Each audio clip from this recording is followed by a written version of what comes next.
Okay, here we are, another week of this wonderful, exciting, I guess it's a video blog. I don't know, some kind of a video series on mental health, going off medications. Um, so I took off yesterday traveling, so I'll be on the road for the next, I don't know, April, May, March, April, May, June, July. It's like 4 or 5 months that I'll be on the road. Um, Plan is to go down all the way down the East Coast, all the way across, up the West Coast and back. So gigantic loop. Lots of different places to visit. People work related, some fun related, some conferences. Got a legal lawsuit case out in San Diego to deal with, and just a whole lot of different stuff. Plus, it's just nice to be traveling. So I actually met with my doc this week, and she was cool with the idea of me dropping down my Lamictal again. So that's down to 75 milligrams. So now I'm at night, 100 milligrams of Seroquel and 75 milligrams of Lamictal. And again, I take the generics. And then in the morning, I'm doing the omega-3s and the flaxseed oil. So we're still going down. She's a little bit worried that I might start experiencing some depression. I get hints of it here and there kind of perpetually. So it's hard for me to say, oh, the medication changed and this is what I'm feeling. What I'm realizing in this video, I never noticed that this eyebrow is higher than this one. Maybe it's from as a kid, learning to do that. Yeah, okay. So I do wake up a little, I don't know, I think I told you that I started writing in the morning. I kept that up for like 13 days straight. I wrote every morning.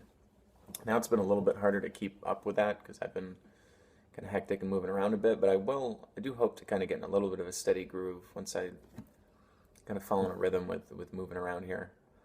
But I mean, things are all right.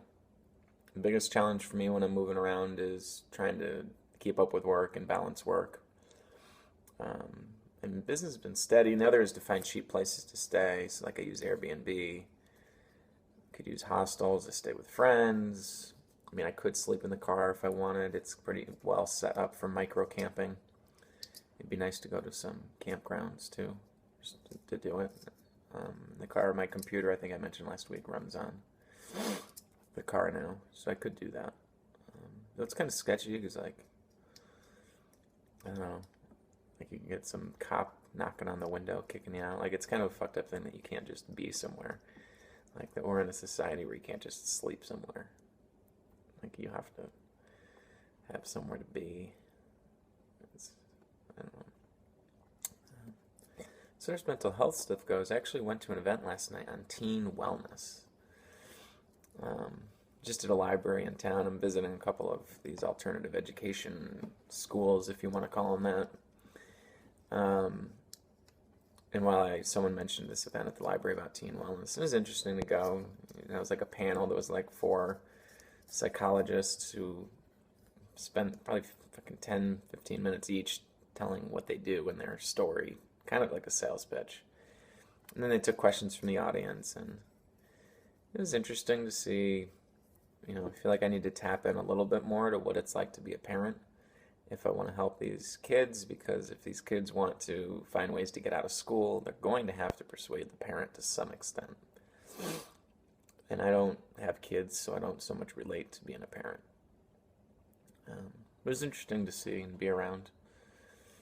Interesting is kind of a shitty word. It's a kind of empty word. And it was insightful to see the questions that the audiences pitched. And I felt like I was sitting there incredibly critical of the panel. For some reason, I don't know why, I was just so critical of their suggestions of how to handle kids. They're just treat them like people.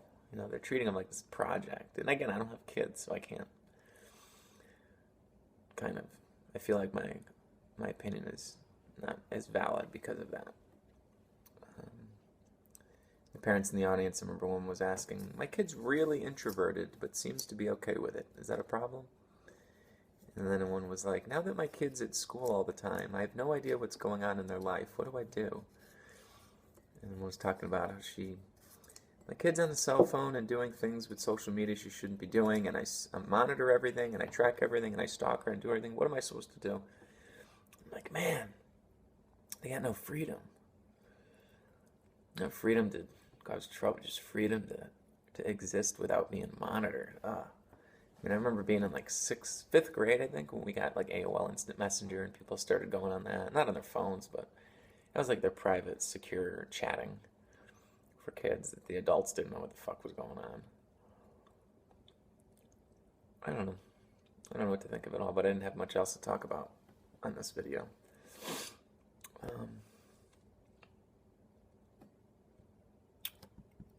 Yeah, it's enough.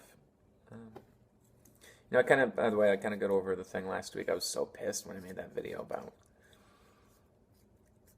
I gotta let things be a little bit more,